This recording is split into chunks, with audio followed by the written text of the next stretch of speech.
I want to know what combat is like through your eyes as an actor. Because I think I know from my father, and I think I know from the film, what combat might be like in my own little world from a soldier standpoint. But as an actor and going in to do this, what's it like? Well, that's an interesting question. I think that, you know, Steven Spielberg during the Normandy invasion, the shooting of that, tried to simulate warfare to such a degree to where to some degree, you felt like you were actually there.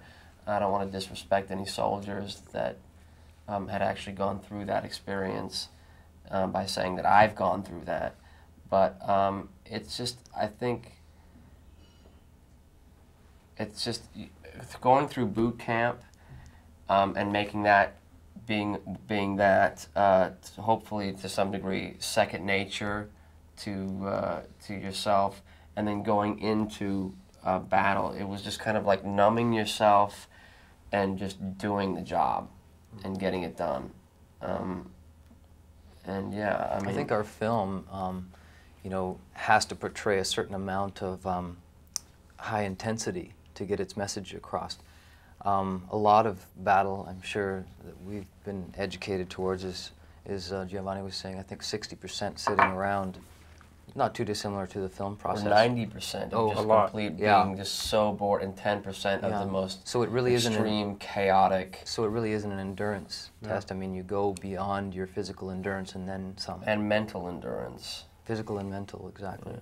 There was a story that Captain Dye told us once, that he said, you go through boot camp and basic training or like years of training with the Normandy guys, and you establish a relationship with someone and who becomes almost closer to you than your wife did back home, or your best friends, and you know, you share personal secrets with him, blah blah blah blah, and suddenly the first day you step out of that bush, and he gets it.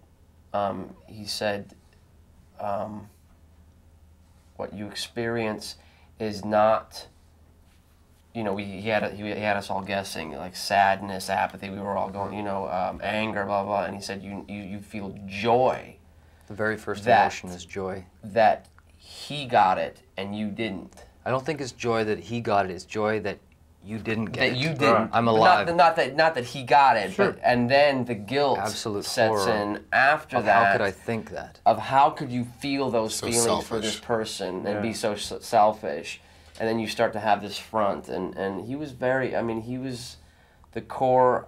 I think one of the the core elements to the movie that it probably would have not been the same movie without. To give you an idea of the background and depth that he took us to as our characters, that's a prime example of one of the stories that... That's just, you asked about warfare. I mean, and that's, I mean, I can't say I've experienced that, but I think I've gotten very close because of him. Absolutely. Captain Dale. Hey, if you could address any of the veterans who fought there or even fought in World War II, and I'm sure you've either had a chance or will have many opportunities to talk to some of them, what would you say to them? I'd say to accept this film as an attempt for us to represent in the smallest way their voice. I would say that I respect them so much, and we've learned, and I'd apologize for not knowing as much as I did in the beginning as I did in the end. I'd apologize for probably ignoring them or not taking them into consideration, or not respecting them or not loving them as much as I did at the end of the film. Very nice. Thank you. Thank you.